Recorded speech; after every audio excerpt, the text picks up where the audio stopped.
construindo mais pontes, menos muros. Esse é o nosso recado. O diabo, querendo que deixe uma herança, e Jesus focado em ti, que escreva um legado. Encontro esperança quando desço pra batalha. Meu compromisso é com gerações. Não vim jogar conversa fora e muito menos toalha. A nossa escola sempre é cara. Jesus é rei, disse eu sei, e o tempo não para. Nessa estação, deixar um legado é motivo de esperança. Isso é pra hoje, não pra mais tarde. Daniel na cova não foi devorado, pois nele não tinha cheiro de carne. Uau! Incrível! Difícil. Difícil não é chegar no topo, é chegar no topo e se manter subindo. Pense na escalada da vida, subindo no monte. Sozinho se chega mais rápido, em conjunto se vai mais longe. Se nenhum dos seus sonhos requer um milagre, provavelmente não foram inspirados por Deus. Escreva um legado que Ele prometeu.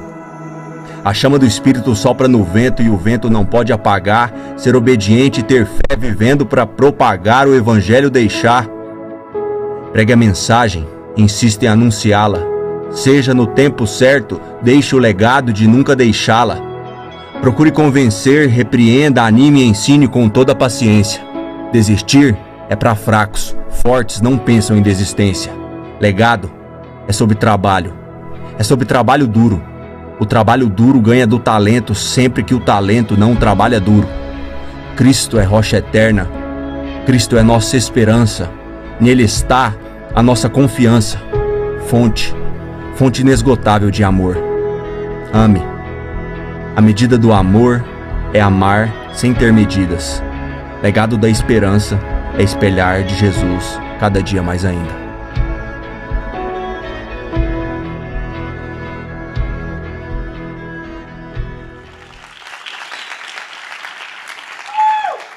Glória a Deus. Para quem não conhece o Shabbat é o nosso movimento de transformação cultural. A gente crê que nós precisamos invadir a cultura e fazer com que ela seja completamente redimida. Quantos creem nisso?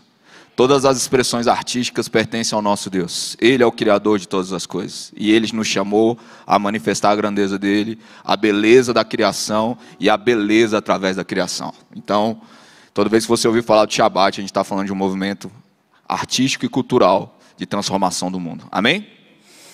Eu queria convidar você a abrir a sua Bíblia aí, no Salmo 119. A gente vai ler ele todo aqui. Poxa. Salmo 119, verso 111, tá? E se você quiser já deixar aberta aí a sua Bíblia aí, Romanos, no capítulo 5. A gente vai ler isso aí também, esse texto do apóstolo Paulo. Galera, sábado que vem vai ter arraiá lá no Ípica, tá? E por consequência disso, a gente não vai ter o Relive aqui. A gente vai estar lá, beleza? Mas no outro sábado, dia 7, a gente está aqui. Então, faça sua inscrição no app. Vai ser no Ípica, né? E não deixe de participar.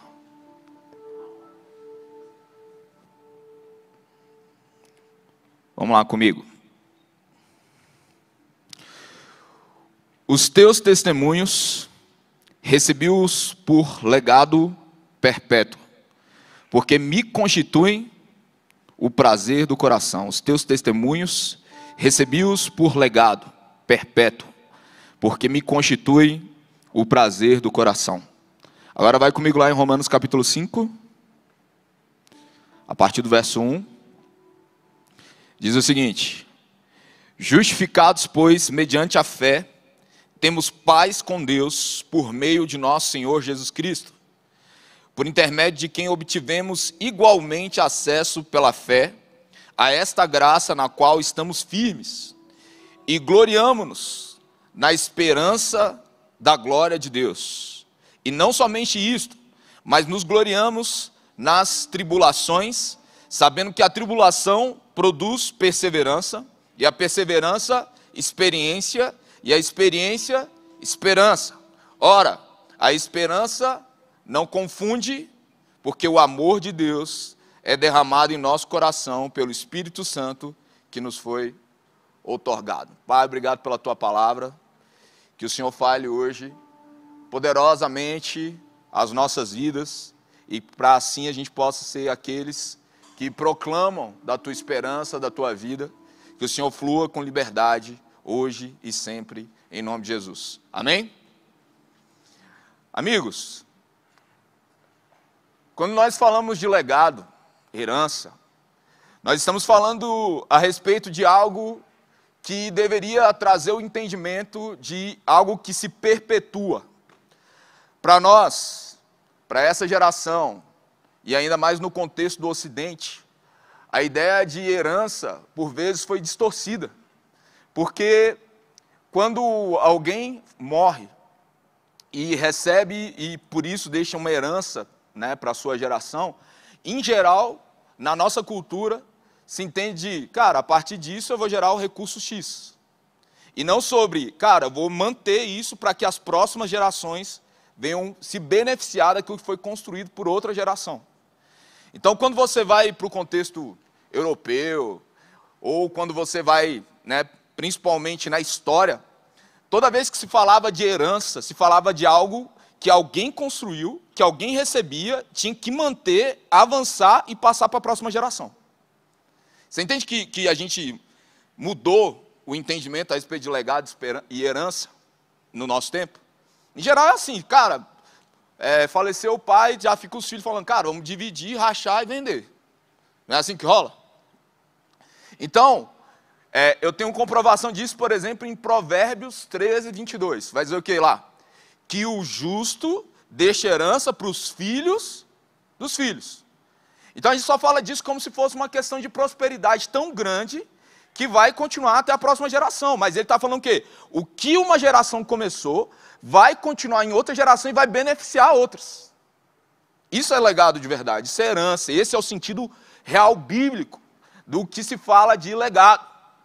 E entenda, aqui o salmista, né, ele vai dizer o seguinte: os teus testemunhos eu recebi por legado, por herança. É algo que você viveu, que outra geração viveu e que eu recebo como legado.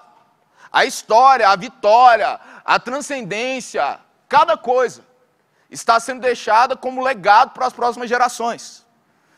E nisso nós vemos um padrão bíblico que nos faz entender que aquilo que é legado é sim uma propriedade, é algo que me pertence, mas não pertence simplesmente a mim. Continua em outros. Você entende o que eu estou te falando aqui?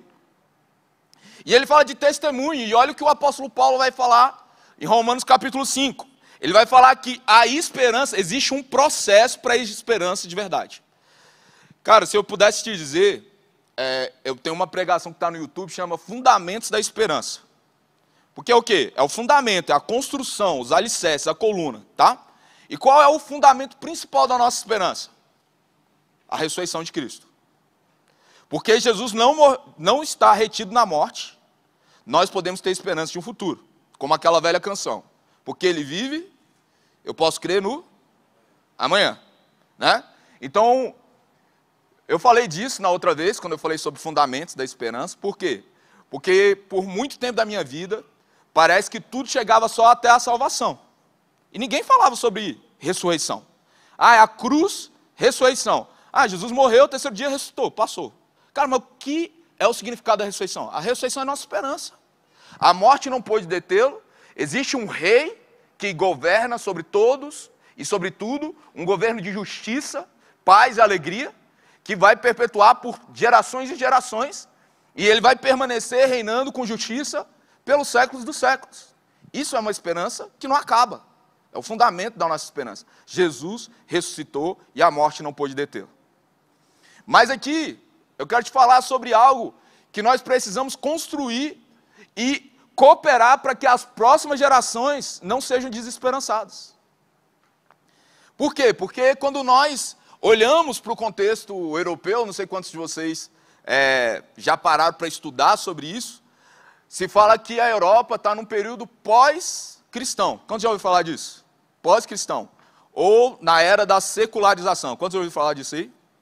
Por quê? Quando você conversa com alguém que mora lá na Europa, tipo assim, você fala de Jesus, de Bíblia, é uma coisa que para eles é um conto, é um mito, é uma coisa que tem gente já na geração dos meus filhos que quando você fala de Jesus, para eles é tipo, os caras nem sabem quem é Jesus. Nem sabem a relação de Jesus com a Bíblia. Por quê? Porque uma geração deixou de passar para outra. Uma geração deixou de ensinar para outra. Uma geração deixou de mostrar que isso é a verdade, não só uma historinha. Tá? Então eles começaram a ver isso como se fosse um folclore, um mito. Uma coisa que não existe. Chega assim, por exemplo, essa semana a gente estava na roça e um menino lá, que estava com a gente lá, ele tem 13 anos e ele morou a maior parte da vida dele na Inglaterra. E ele falou que quando ele fala que acredita em Jesus, a galera ri, velho. Por quê? Quantos fizeram faculdade aqui? Levanta a mão para me ajudar aqui. Quantos fizeram metodologia científica? Quantos ouviram na metodologia científica que o pressuposto para você desenvolver uma pesquisa é você entrar num ponto neutro? Quantos ouviram isso? Levanta, me ajuda aí. Agora a pergunta é, existe neutralidade? Você já percebeu que quando você fala sobre Jesus, sobre fé, sobre crença, você é calado, mas quando se fala sobre ceticismo, sobre ideias ateias, sobre muitas coisas do tipo, isso pode ser propagado livremente dentro do contexto universitário? Você não pode falar de fé, mas pode falar de falta de fé. Você entende que é uma questão que a gente aceitou como justo, mas nisso a gente ficou para trás, cara. Por quê? Porque não existe neutralidade. Não existe esse treco chamado neutralidade. Neutro só o sabão. Tá? Não existe neutralidade. Então, aqueles que deveriam defender a fé são aqueles que se cruzaram os braços. Enquanto aqueles que não defendem a fé estão falando e propagando. E falando à torta direita, o que quiser. E nós, como cristãos, às vezes somos tidos como intolerantes. Só que não se tolera o que a gente acredita. Por exemplo, estava falando agora mesmo com o Jimmy. Na escola que eu dava aula, ano passado eu entrei de licença, mas na última escola que eu dei aula, os meninos estavam falando que queria fazer um culto durante o intervalo. Aí foram pedir para a direção, sabe o que aconteceu? Negaram. Aí eu virei para eles e falei assim, gente, quem pode impedir vocês de pegar seu violão e falar de Jesus no meio de um recreio? Recreio não, intervalo, os meninos não gostam que a gente fale de recreio. Coisa de criança, recreio. Enfim, quem pode impedir? Não, puxa o violão, cara, o cara toca um Legião Urbana, toca qualquer música, pode tocar a música da igreja, cara. Quem é que vai te impedir? E se chegar lá e falar, cara, você não pode falar disso aqui, o que é o nome disso? Ah, intolerância religiosa. É porque intolerância religiosa é só contra religiões de matrizes afro. Mas se pode falar de religiões de matrizes afro, quando a gente vai falar nas questões de sociologia, de história, fazer palestra, tudo isso. Mas quando se fala de cristianismo, não, porque a gente está perseguindo todo mundo. Você entende que a gente... Gente, eu não estou falando que a gente tem que ir para um confronto, mas cadê o diálogo, se eu não posso nem falar? Porque só um grupo, né, pode ficar calado. Então, algumas pessoas acreditaram nisso e deixaram de falar. E existe uma geração que não mais acredita que essa é a verdade. A gente não pode se calar, amigos. Porque a verdadeira esperança se manifestou em Jesus e permanece em nós. Amém? O sociólogo Peter Berg afirma que a esperança é um sinal de transcendência. Só de você ter esperança, você está transcendendo, você está indo além do que se vê. A W. Tozer diz que para um mundo assustado, a gente precisa de uma igreja corajosa. Mas por vezes nós temos agido de uma forma amedrontada diante das situações. E mediante a pandemia também. Eu me uno a Jonathan Sachs, que diz: preferi ser acusado de assumir o risco de acreditar no melhor da existência do que ter que se refugiar na segurança de acreditar no pior. Porque tem muito cristão aí que deixou de ser cristão para ser um epicureu ou um deísta. Explico. O que é um epicureu? Epicureu é o mundo, é uma caixa de surpresa, você se segura, bota o cinto de segurança e espere o pior. Tenta o lugar de maior segurança. Epicureu é aquela ideia tradicional, que eu já adotei, inclusive, em tempos passados, que é o seguinte: cara, se for para esperar, eu vou esperar o pior. Porque se acontecer uma coisa boa, pelo menos eu estou na vantagem. Quantos já viram essa cultura rolando aí? Então isso não é cristão. Isso é epicurismo, que é um filósofo da antiguidade, né, Epicuro, e gerou um movimento chamado epicurismo. Fala em línguas aí. São os epicureus. Você consegue ver que tem cristão que está deixando de ser cristão para ser epicureu? Sim ou sim? E o que é um deísta? É alguém que acredita que Deus criou todas as coisas, é bem lógico assim. Deus criou todas as coisas, e entregou o controle de tudo para os homens, foi embora e deixou na nossa mão. E se vira. Tem as leis, mas Deus não se relaciona com a criação. Isso é o deísmo, tá? Você entende que até chega a ser lógico? Olhando para o mundo como ele está? Você olha para o mundo e você fala, mano, que bagaceira é essa? É ou não é? Só pode ter Deus entregue mesmo para a mão do homem. O homem está fazendo o quê? Tocando o terror. Aí a galera quer atribuir a Deus coisa que o homem tem feito. Ah, tá, e Deus não se relaciona com a criação. Cara, isso não é cristianismo, isso é deísmo. E quantos já viram que tem gente adotando deísmo como se fosse cristianismo aí? Gnosticismo, simplesmente as coisas espirituais são boas, as coisas materiais são ruins. Isso é gnosticismo, né? Gnosticismo, dualismo, uma coisa é uma coisa sagrada, outra é secular. Não existe isso na Bíblia, cara. Essa distinção entre sagrado e secular. Existe entre sagrado e profano, e o que foi profanado precisa ser restituído, restaurado. Então, pessoas que se unem no propósito de manifestar esperança, são pessoas que têm que ir além do que os olhos veem, além do que eles escutam no telejornal. Pessoas que se unem nesse propósito se tornam agentes de esperança, construtores e instrumentos que criam um futuro ao invés de cruzar os braços aceitando as circunstâncias. São pessoas que, a despeito de o que vai acontecer no futuro, na verdade eles não esperam de braços cruzados, de uma forma passiva, mas eles são instrumentos de Deus para construir o futuro que eles querem ver. Um legado de esperança é a respeito de alguém que foi envolvido e abraçado pela esperança e se torna um agente da esperança, e não só um agente que foi envolvido e faz com que alguns sejam tomados por isso, mas ensina para que as próximas gerações continuem a levar a esperança. Faz sentido o que eu estou te falando? Não adianta você ser abençoado simplesmente para você. Aquilo que Deus libera sobre nós precisa continuar no outro. Não pode acabar em nós.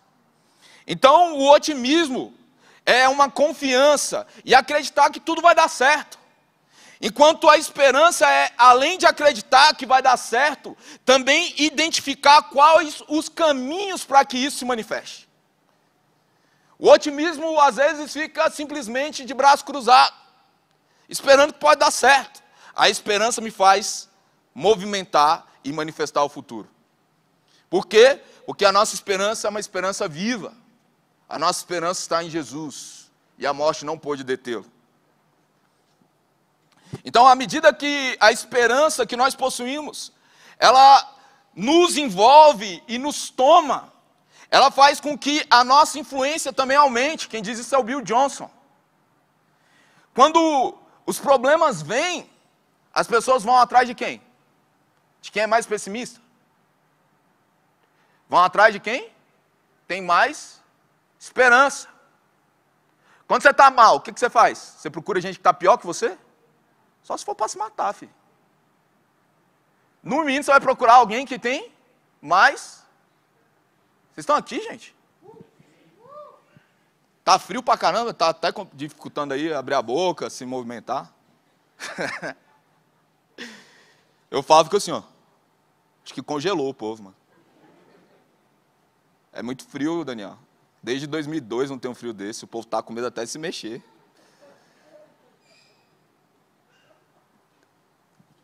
Estátua. Pique cola, né? Pique gelo agora. Ai, gente, hoje é um dia incrível. O José noivou. E tá bom demais que amanhã eu vou fazer o casamento do meu amigo. 30 anos de amizade, mano. O cara vai casar amanhã. Tá aqui com a gente. e com uma filha na fé. Pensa na mistura do negócio assim, né? Você fica... Amanhã.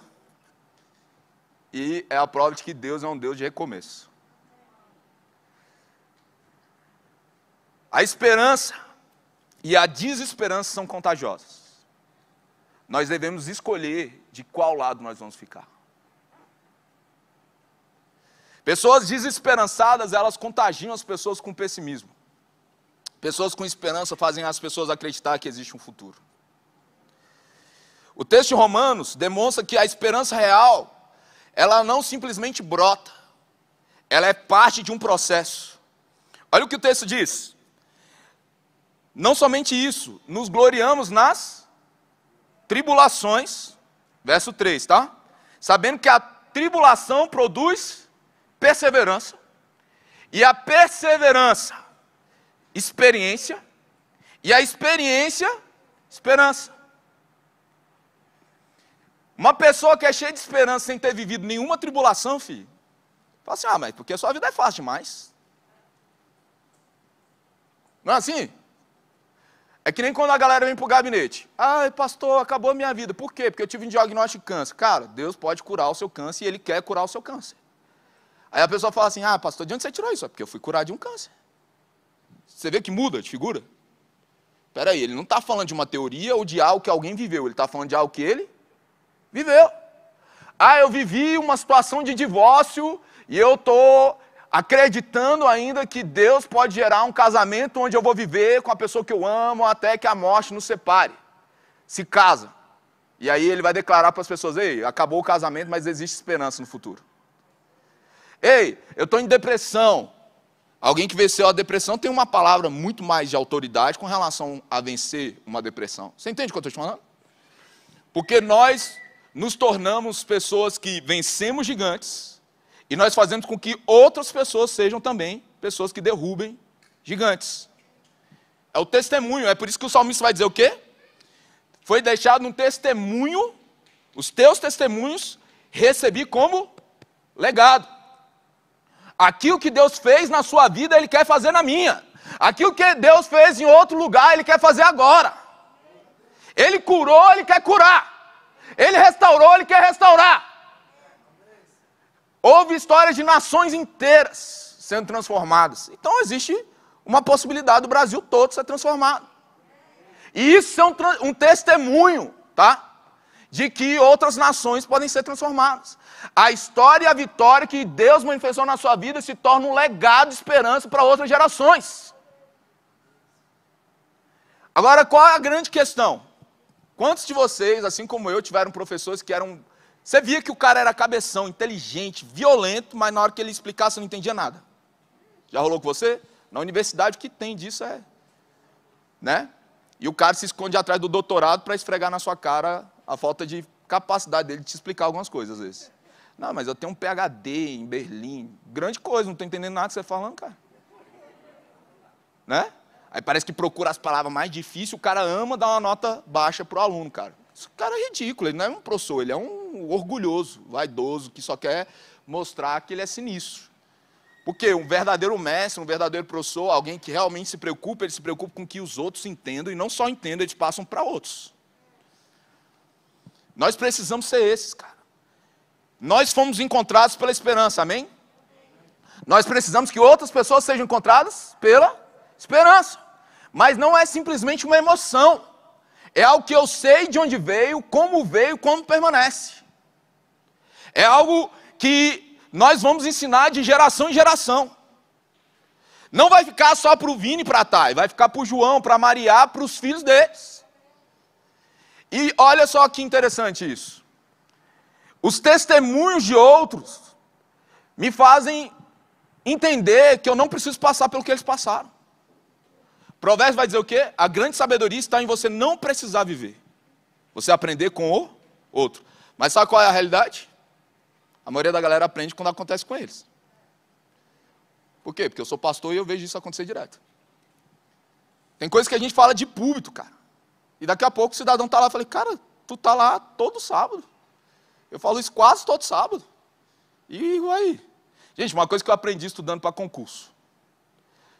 numa turma de 200 alunos, nem todo mundo está na mesma aula que você, parece. Na hora de aplicar, eu falo assim, cara, eu nunca ouvi falar disso. Eu falei, como assim, cara? No concurso que eu passei, teve uma professora que eu falei assim, cara, glória a Deus pela vida dessa mulher. Por quê? Porque basicamente o que ela falou caiu na prova e eu acertei por causa dela, mais do que por causa dos teóricos que eu li. Aí eu saí da prova com gente falando bem assim, cara, tudo que ela falou não caiu nada. Eu falei, mano, a gente estava na mesma turma, velho. Sabe outra hora que eu descobri isso, que isso acontece? Eu solto umas frases do bispo aqui e o povo fala assim, eu falei, caraca, o bispo fala isso direto, mano. E o povo fica com cara de que foi novidade. Que isso? O mais doido ainda é quando você fala um versículo da Bíblia, mano. Chocado, cara. De onde você tirou isso? Da Bíblia. Qual é o seu livro favorito? Provérbios. É de Provérbios. Chocado.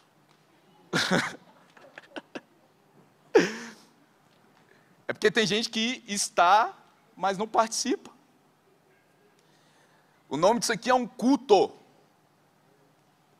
E nós fazemos parte de uma cultura. E tem uma semântica comum no prefixo dessas duas palavras. Porque a gente não deveria vir para um culto para assistir, mas para receber a realidade lá fora. É disso que vem a palavra cultuar. Não é sobre um lugar onde eu tenho uma experiência religiosa, mística e esotérica. Quase caí aqui. Mas é porque eu recebo de algo que eu preciso propagar. As músicas que a gente ouviu, os filmes que a gente assistiu na sessão da tarde para não fazer dever de casa, tudo isso, cara, influenciou a gente. A nossa geração entendeu que é espontâneo simplesmente coisa que não está preparada. Não é assim? Por muito tempo eu acreditei nisso. Por quê? Eu me converti numa igreja onde o pastor falava assim, não posso preparar esboço. Por quê? Porque Deus quer falar. Quer dizer que se eu preparar esboço, Deus não fala mais. Deus está assim, tipo, se submete a eu não fazer um esboço. Mas era assim. Porque Deus quer falar, eu quero ouvir. O que Deus quer falar na hora, amém, eu estou aqui disposto de novo. Está ali o esboço, está as duas coisas, meu filho. Uma coisa não anula a outra. Né? Aí o N.T. White, no livro dele chamado Eu Creio e Agora, ele fala assim,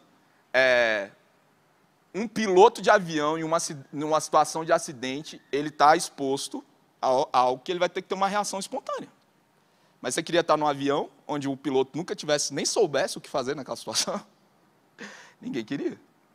Então eu preciso me preparar. E onde você tira isso? Na Bíblia, pastor. Cara, as mulheres lá, né, as virgens, que estão ali com o azeite, umas têm o azeite preparado, as outras não, elas vão embora. Na hora que o noivo chega, quem é que ficou? As que estavam preparadas de forma antecipada. Por quê? Porque não existe isso, cara. É uma mentira que a nossa geração, tem que ser espontâneo, tem que bater o coração. Sabe o que a Bíblia diz? Que Deus não vai fazer nada sem falar com quem? Com seus servos, os profetas. E quando? Cara, sempre. Não é simplesmente na hora que sobe no altar, velho. O que Deus quer falar? Ele está falando sempre. Então, nós fomos encontrados por uma esperança viva, essa esperança é Jesus. Nós, mediante a vitória em cada tribulação, em cada luta, isso gerou para nós perseverança. Perseverança. E a perseverança gerou experiência. Ei, amigo, isso aí vai dar certo por quê? Porque eu venci, você também vai vencer. Isso é testemunho. E isso gera uma esperança que não é uma esperancinha, cara. É uma esperança sólida, real. Por quê? Porque existem pessoas que se movem como se esperança fosse simplesmente um sentimento, uma sensação. Um momento. Mas quando você sabe de onde veio e como ensinar isso, é a forma mais sólida para que isso permaneça. Deus não quer trazer esperança para nós nesse momento simplesmente de pandemia, para esse momento, mas quer que essa esperança seja divulgada, propagada e ensinada para as próximas gerações. Sabe por que você está aqui nessa noite? Deus te chamou, cara, para você entender que não é a respeito simplesmente de você. É a respeito de você e das próximas gerações. Por muito tempo, um culto de jovem foi encarado como um entretenimento de sábado para poder tirar a galera da balada. O meu entendimento de culto de jovens é, nós somos um ministério preocupado com as próximas gerações.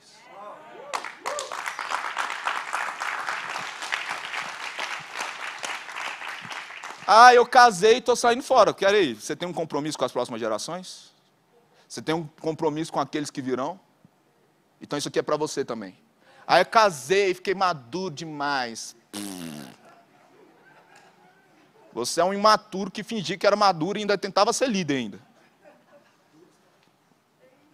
Ministério de jovens não é balada, entretenimento, animação.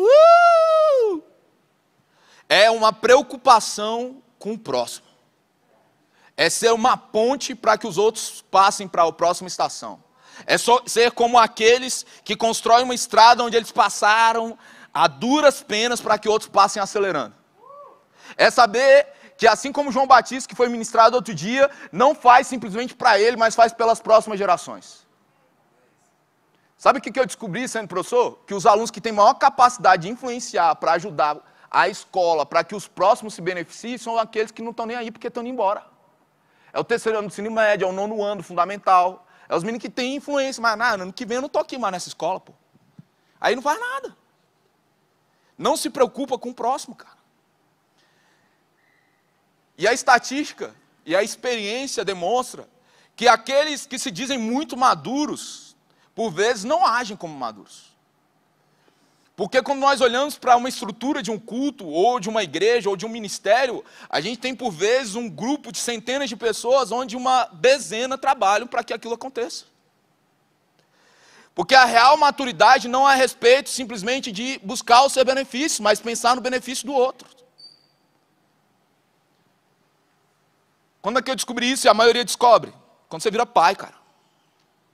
A gente está mais preocupado com o benefício dos nossos filhos do que com o nosso. Eu estudei a vida toda em escola pública. O João está estudando em escola particular. Por quê? Porque eu quero que ele tenha um futuro melhor do que o meu. E isso, né? Não é muito fácil pagar a escola, não. Eu estava outro dia, o João fez 10 anos, semana passada, procurando um celular para o João. Que é só umas 10 vezes melhor do que o que eu uso hoje. Eu lembro de época que meu pai usava um sapato rasgado, enquanto eu estava com um tênis novo. Quantas vezes eu vi a minha mãe abrir mão de coisas para ela em função de nós, cara? Porque o maior grau de maturidade não é a respeito do quanto você tem e do que você pode fazer, mas é o quanto você está disposto a renunciar.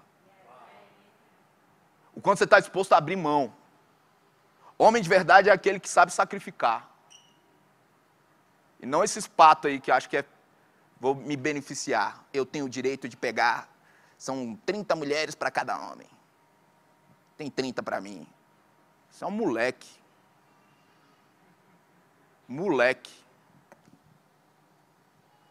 A grande maturidade está no quanto você tem capacidade de renunciar. Olhe para Jesus, olhe para os seus pais.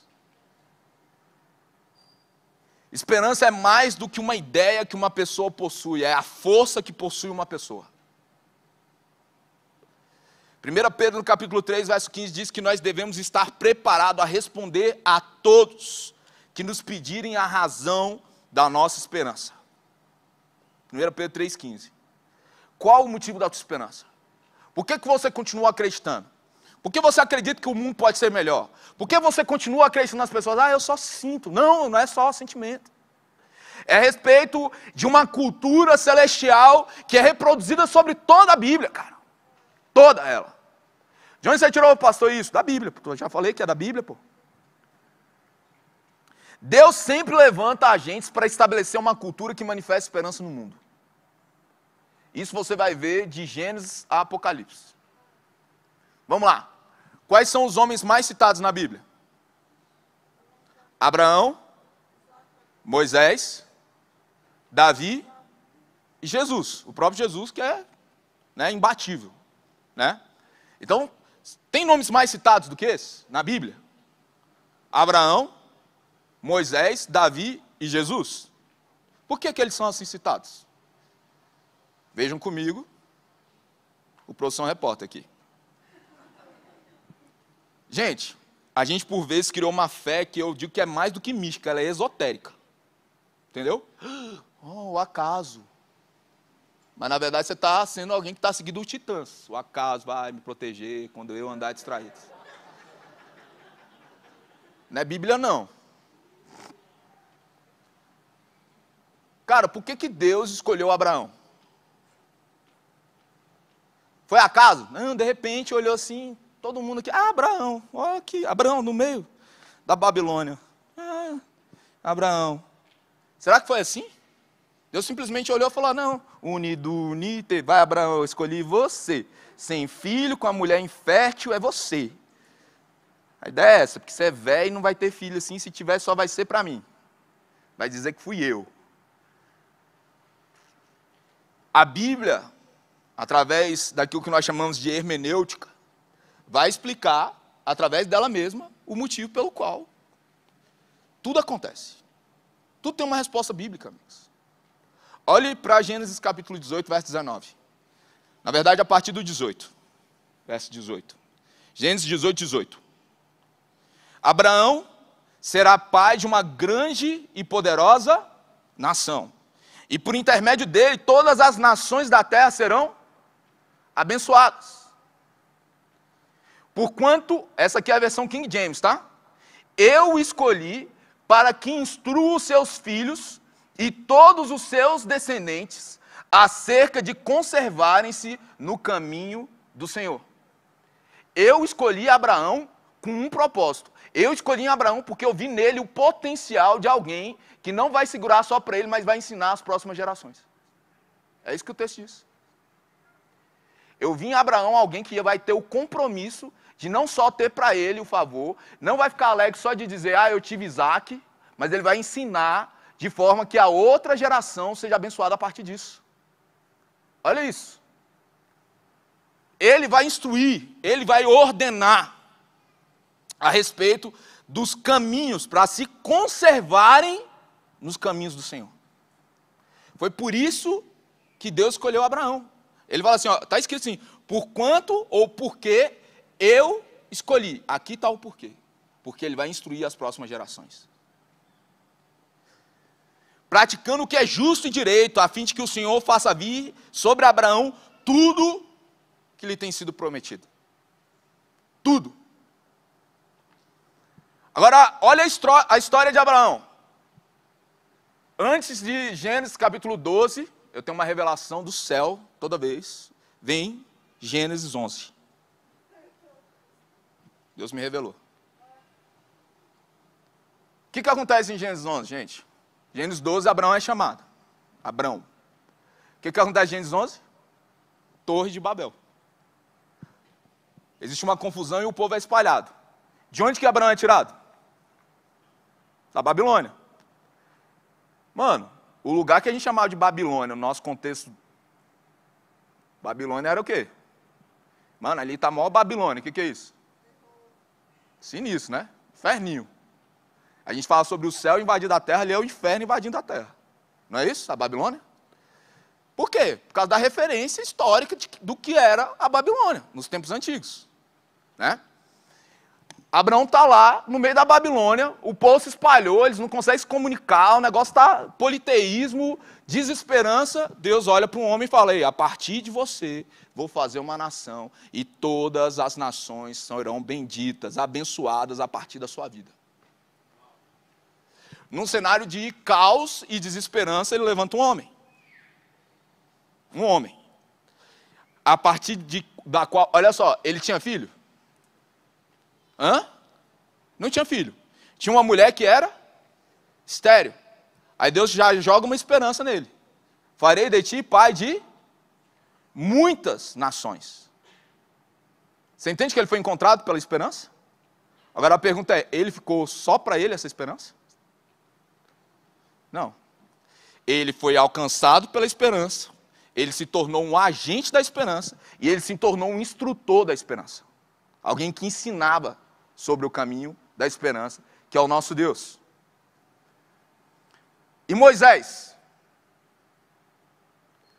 O povo de Israel, os filhos de Jacó, passam por como toda a terra, por um período de fome, eles são escravizados posteriormente, depois que José, a Bíblia vai dizer que veio um faraó que não sabia da história de José e oprimiu o povo. E Deus faz o quê? Levanta um homem. Gente, olha para Moisés. Ele tinha matado um egípcio, fugiu, está lá há 40 anos no deserto. Será que tinha esperança para ele? Você acha que ele pensava que um dia ia voltar para a terra, para tirar o povo. A missão de Moisés era tirar o povo do Egito e levar para a Terra Prometida. Sempre foi um libertador. Só que durante 40 anos ele deve ter praticamente falado, acabou. De repente ele é encontrado pela esperança. Ele é encontrado, de repente ele vê uma sarça ardente que, apesar de pegar fogo, ela não é consumida. E a sarça fala com ele. Se fosse hoje, a gente ia falar assim, mano, o que tu fumou?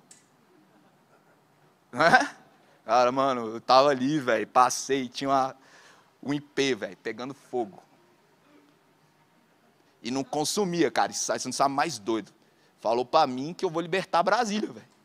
O que você ia fazer, velho? Caraca, velho. Essa foi pesada, velho.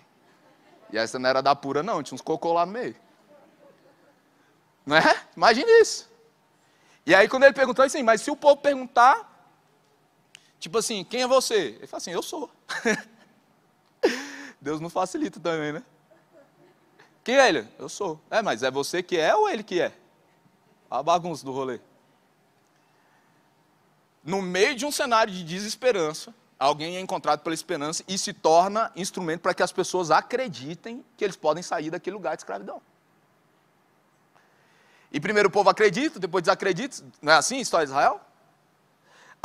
A Bíblia diz que Deus revela a lei e essa lei precisa ser passada de geração a geração através da vida de Moisés.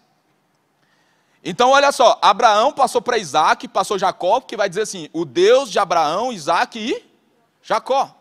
E Moisés? Moisés, a Bíblia vai dizer o seguinte, o Vitor que me mostrou isso aqui. Vitor Moraes. Brabo. Êxodo 24, 12. Então disse o Senhor a Moisés, sobe a mim no monte e fica lá. Dar-te-ei as tábuas e a pedra, e a lei e os mandamentos. Êxodo 24, 12, tá? Que escrevi para ensinar, instruir. Levantou-se Moisés sozinho? Não. Levantou-se Moisés com Josué. Levantou-se Moisés com Josué, seu servidor. E subindo Moisés ao monte de Deus, disse aos anciãos, esperai-nos. Ele não fala assim, me espere, esperai-nos, por quê? Porque ele não subiu sozinho, cara. Ele levou Josué para acessar a presença e a glória de Deus. E quem é que deu continuidade? Quem acabou com o que Moisés começou? Josué. Josué. Porque alguém que foi encontrado pela esperança precisa ser alguém que instrui a próxima geração a continuar. Ah, coincidência, pastor, é coincidência. Você falou de Abraão, você falou de Moisés. Bom, eu falei que são os caras mais citados da Bíblia. À toa? Não. Olhe Davi. Davi, no livro de 1 Reis, capítulo 2, ele instrui Salomão em tudo o que ele devia fazer. A pergunta é, só foi no leito de morte? Não. Quando eu olho para Provérbios 4, a partir do verso 3, vai dizer, quando eu era filho em companhia de meu pai, tenho e único diante da minha mãe, então ele me ensinava e dizia, retenha o teu coração as minhas palavras, guarda os meus mandamentos e vive, adquire a sabedoria, adquire o entendimento e não te esqueça das palavras da minha boca, nem delas te apartes, não desampares a sabedoria, ela te guardará, ama e ela te protegerá.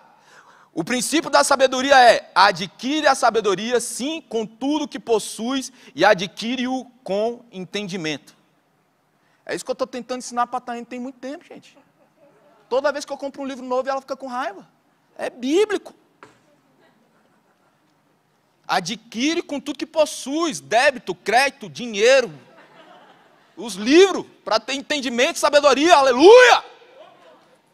Manto, está sendo antibíblico, amor, quando você reclama do livro que chega pelo correio. Viu? Me ajuda aí, gente.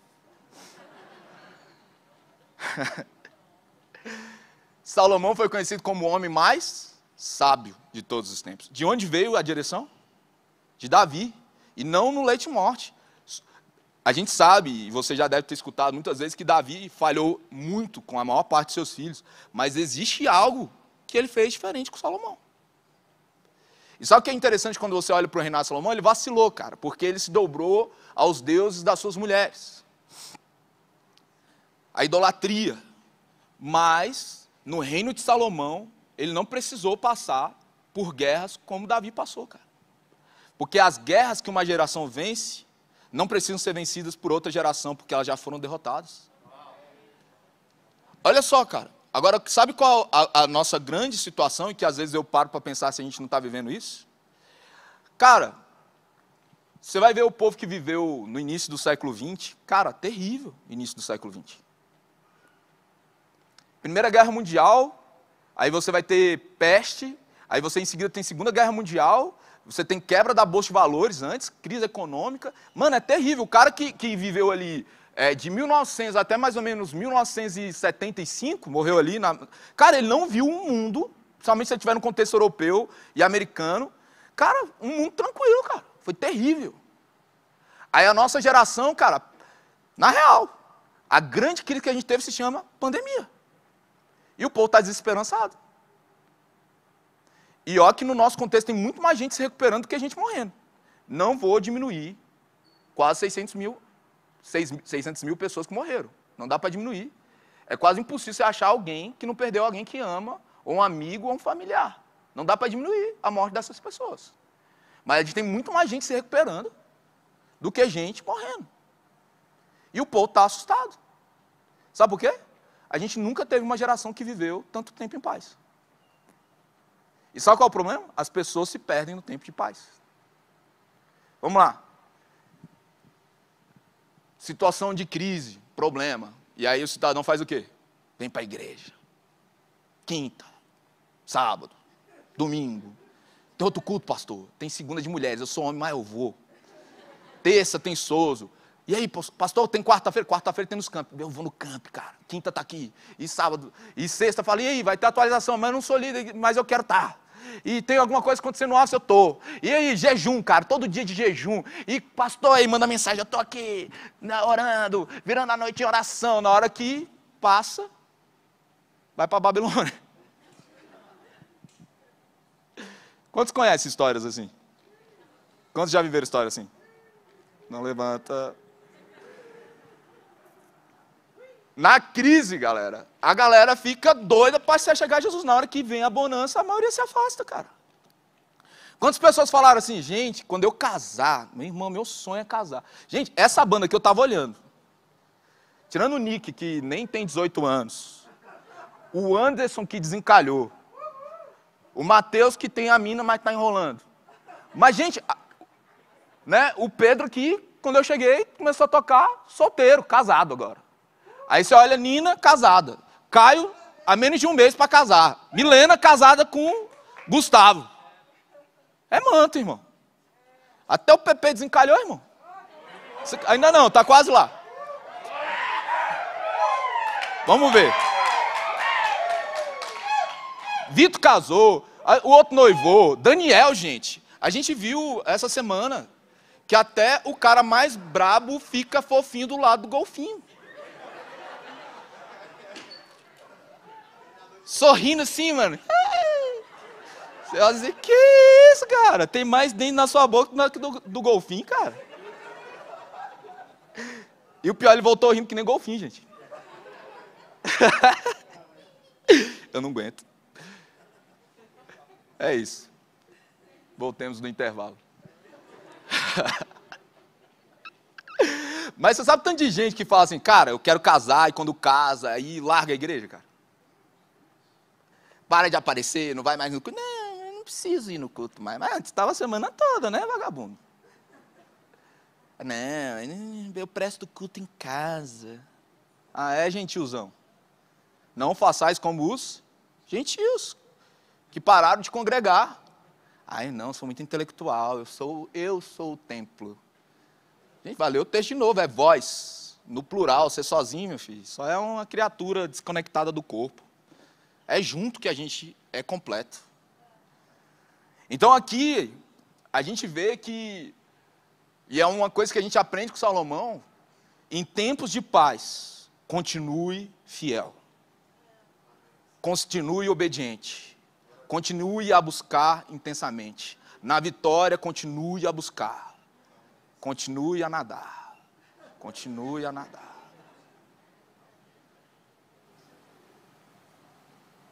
E Jesus é a própria esperança. Em um mundo onde os romanos oprimiam o contexto mundial da época. Se entendia que aquilo ali era o mundo, onde o Império Romano dominava. Onde um judeu era tratado como nada. A esperança nasceu. No lugar menos provável. Pode alguma coisa boa vir de Nazaré? E a esperança, por onde passa, leva cura, vida, inclui aqueles que eram excluídos, porque um leproso não só era curado de algo que podia matá-lo, mas algo que deixava ele distante de toda a sociedade. Uma mulher com fluxo de sangue era uma mulher impura, não podia ser envolvida no meio da sociedade. Então a cura de Jesus, além de trazer transformação, trazia também inclusão das pessoas. Ele não aguentava a ideia de que Deus fez todos para viver na sua presença, mas alguns estavam sendo excluídos dela. Então a esperança viva, que o tempo e nem a morte pôde parar, se manifestou, mas não satisfeito com isso, ele falou: ei, vocês serão as minhas testemunhas, quando descer sobre vós o Espírito Santo, e sereis minha testemunha. Porque você não vai falar de algo que você nunca viu, mas você vai falar algo que você presenciou e que é real, e que Deus quer fazer. Então aquilo que começou em Jesus, continuou através de seus discípulos, e continua em nós como igreja, nesse mundo. Quando eu olho para Romanos 8, no verso 24 e 25, diz: porque na esperança nós fomos salvos. Ora, esperança que se vê não é esperança. Pastor, eu estou olhando para todo esse cenário político, eu olho para as Olimpíadas, você não consegue assistir mais um Brasil e Argentina para não ver um negócio ideológico acontecendo. Estamos cansados disso. Não tem mais entretenimento, tudo é ideológico agora. Tudo tem que levantar uma bandeira. Antes só os crentes que eram os chatos, agora é esse povo. Tudo, cara. Termina o jogo do Brasil e Argentina, a gente já está triste que o Brasil perdeu para a Argentina, que é pior do que perder para qualquer time. Começa a manifestação ideológica. Ah, me poupe, cara. Olimpíadas. Velho, que saco, a gente está muito chato, mano. Cara, no meio de uma guerra real, as pessoas não procuram problemas como esse, cara. Parece que a gente está tão de boa que a gente procura outras guerras. O que começou em Jesus, continua na sua igreja. E não é acerca do que eu vejo. Porque aqui o texto vai dizer: esperança que se vê não é esperança. Pastor, eu olho para o cenário e não consigo... Ei, você não tem fé se você olha simplesmente para o que está acontecendo e se deixa levar por isso. Pois o que alguém vê, como espera? Mas se esperamos o que não vemos, com paciência aguardamos. Com paciência, com perseverança. Porque 2 Coríntios, no capítulo 17, vai dizer: porque a nossa leve e momentânea tribulação produz em nós eterno peso de glória. Acima de toda comparação, não atentando nas coisas que se veem, mas nas coisas que não se veem. Porque as coisas que se veem são temporais, mas as que não se veem são eternas. Cara, quantas pessoas estão sendo levadas nesse tempo político e de crise, de morte, pelo que eles estão vendo, pelo que eles analisam, pelo que eles sentem, sendo que eles deviam se mover por aquilo que eles creem. Ai, pastor, eu me identifico com um lado político porque eles são muito mais solidários. Até que ponto eles são solidários por amor real à humanidade ou por uma plataforma política?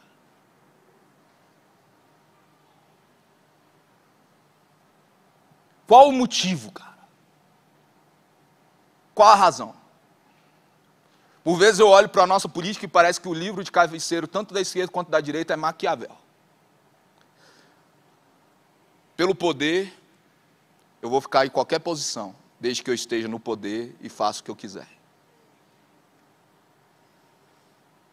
Efésios 3, a partir do verso 10, vai dizer de onde vem a verdadeira esperança. De onde deve nascer a verdadeira esperança. Para que pela igreja, a multiforme sabedoria de Deus se torne conhecida. O mundo não conhece a paz de verdade. O mundo não conhece a esperança de verdade.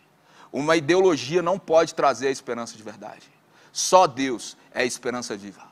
Só em Deus existe paz. Porque a paz não é a ausência de conflito, é a presença de uma pessoa. Pela igreja, a multiforme sabedoria de Deus se tornou conhecida. Agora, entre os principados e potestades nos lugares celestiais, segundo o eterno propósito que estabeleceu em Cristo Jesus, nosso Senhor. Ele fez em Abraão, ele fez em Moisés, ele fez em Davi, ele fez e manifestou de uma forma muito mais poderosa em Jesus. E ele continua a fazer através da sua igreja. O legado da esperança é quando nós somos alcançados pelo amor de Deus. E não simplesmente somos movidos por uma emoção, um sentimento, mas quando nós decidimos ensinar o outro, o fundamento da nossa esperança, que é Jesus ressuscitado. Romanos, lido a princípio, demonstra que uma esperança de verdade, ela precisa ser provada. Uma esperança de verdade, ela passa por tribulação, persevera, gera esperança, experiência, e a partir disso você é cheio de esperança. Amém? E nós, como Relive, como RLV, como Alta Voltagem, como ID, nós temos um compromisso com a próxima geração. A gente não vai ficar de braço cruzado, vendo as coisas tomarem seu rumo. Não. Nós, mediante a revelação de quem Jesus é, vamos mostrar para o mundo qual é o seu destino. Jesus é o alfa, mas ele também é o ômega. Ele é o princípio, ele é o fim. É em Jesus que está o nosso destino.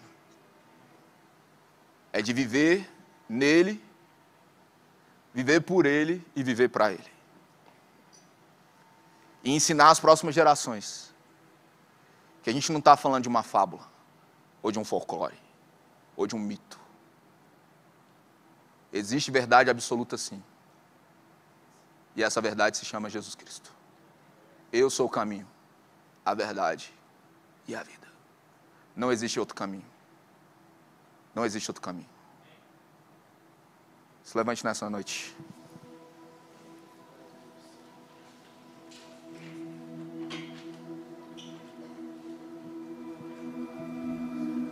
Nações e sociedades decidiram, na sabedoria desse século, numa sabedoria momentânea e não numa sabedoria eterna, que Deus precisava ser excluído da equação. E não é à toa que nós vemos um mundo que parece estar em declínio. As pessoas têm dado resposta aos seus sentimentos, suas interpretações, suas visões de justiça. Mas a única justiça verdadeira só emana daquele que é o justo juiz, o sol da justiça.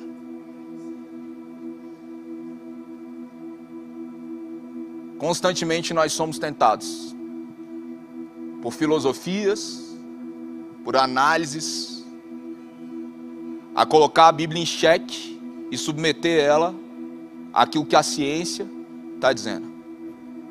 Mas a ciência só pode averiguar aquilo que é empírico. Mas existe um mundo transcendente. Existe algo muito além do que os olhos podem ver. Existe uma vida muito maior do que essa que a gente vive. E que eles ignoram.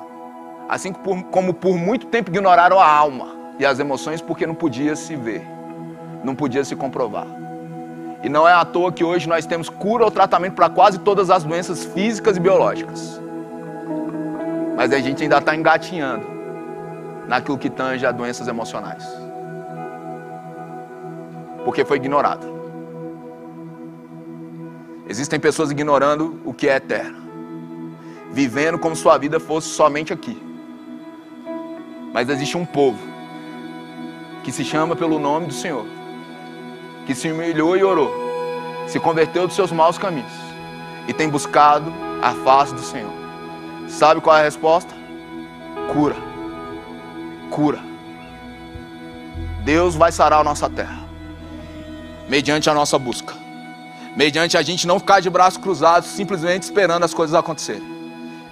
Não adianta simplesmente eu ser incendiado se os meus filhos não forem, se a próxima geração não for, se os discípulos não forem, se a próxima geração não for alcançada. Acaba em mim, e aquele que começou a boa obra é fiel para completar.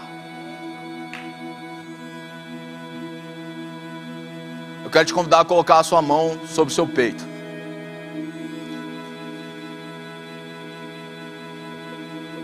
E fechar os seus olhos.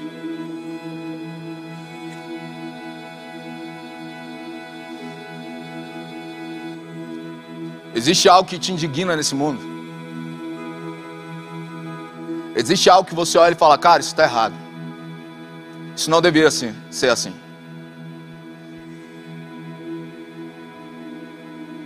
Sabe, outrora, quando nós éramos crianças, a gente acreditava que a gente podia ser heróis. A gente acreditava que um dia a gente ia crescer e ia poder ser a solução para algo. Mas a razão, as frustrações, fizeram a gente desacreditar nisso. Mas a boa notícia é que as Escrituras falam que não é simplesmente sobre nós, mas é sobre um Deus que é poderoso para fazer infinitamente mais do que tudo que nós pedimos ou pensamos, segundo o seu poder que opera em nós. Com a mão sobre o seu coração e com os olhos fechados, assuma um compromisso hoje de ser obediente e fiel a Deus. E esse negócio que te indigna, muito provavelmente é o teu chamado. Deus nos chama a fazer com que esse mundo seja colocado de cabeça para cima. Não é o objetivo de qualquer pessoa que cria ver a sua obra sendo destruída. Não faz sentido uma teologia cujo qual Deus tenha como propósito e objetivo destruir tudo aquilo que Ele criou. Mas o nosso chamado, juntamente com Deus, é restaurar juntamente com Ele todas as coisas. Restaurar as cidades, restaurar famílias, restaurar a educação, restaurar a arte, restaurar a mídia, restaurar a justiça, restaurar a política, restaurar a igreja. Nós não vamos fazer coro simplesmente com os pessimistas. Nós não vamos fazer coro com os desacreditados. Nós não vamos fazer coro com os desesperançados. Porque em nós vive a esperança viva. A esperança viva. Cristo em vós, a esperança da glória. Cristo na igreja, a esperança da glória. Cristo no seu povo, a esperança da glória. A criação anseia pela manifestação dos filhos. Você está aqui nessa noite para dizer, eis-me aqui, para ser instrumento teu, na educação, como professor, como diretor, na segurança pública, na justiça, advogados, juízes, promotores, em todas as áreas, na política, prefeitos, vereadores, deputados, senadores, ministros de Estado, secretários de Estado, governantes, que são como Davi, estadistas, um coração em Deus, um coração segundo a vontade de Deus. Publicitários, jornalistas,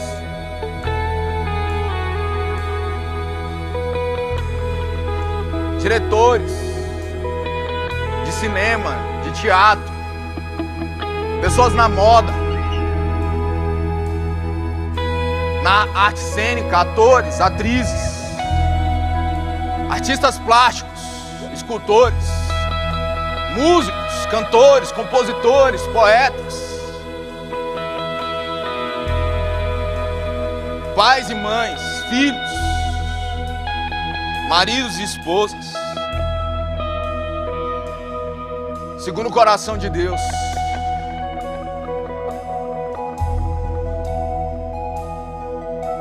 Pessoas que não se acomodam simplesmente com o sentimento, mas assumem o compromisso de transformar realidades.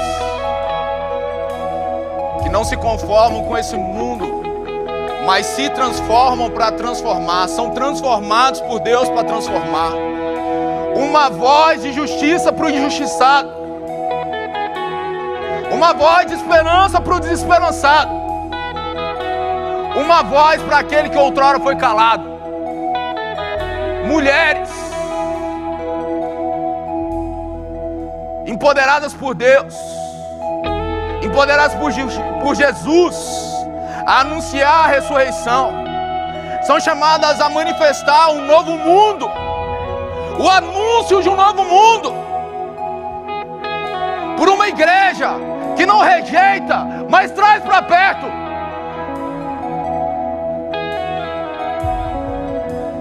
Que ama o pecador em seus pecados, mas os atrai e os indica um caminho para ser livres do pecado.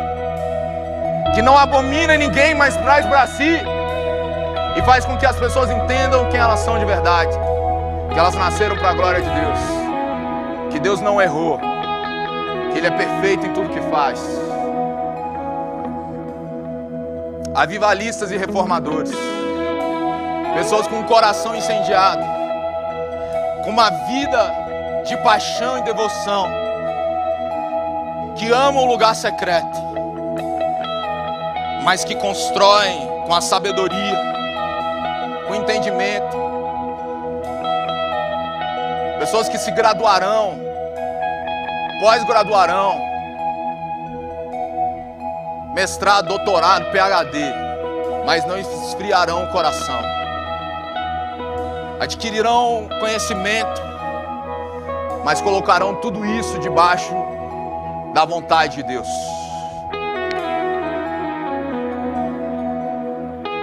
Aqui estão, Jesus, presencialmente e online, aqueles chamados para transformar o mundo. Jesus, nós vemos na história e nas escrituras homens que ensinaram a próxima geração, que passaram bastão. Nós vemos isso nos discípulos. 12 homens que acreditaram. E a partir desses 12 homens, nós somos 2 bilhões de pessoas. 2000 anos depois, uma minoria que se tornou uma maioria, que não vai ser calada, que não vai ser calada. A despeito do número, nós temos muito número e pouca realidade. E nós queremos, Pai, orar para que você encontre aqui, Senhor, no RLV, homens e mulheres que são cristãos autênticos, cristãos de verdade, não só da boca para fora, não só por causa de uma cultura, não só porque foram ensinados pelos seus pais, mas porque amam a Deus de todo o coração e não vão se calar, e não vão ficar de braço cruzado, porque Cristo em vós, a esperança da glória, Cristo em nós, a esperança da glória. O anseio do mundo é pela manifestação daqueles que foram encontrados pela esperança e se tornaram propagadores da esperança.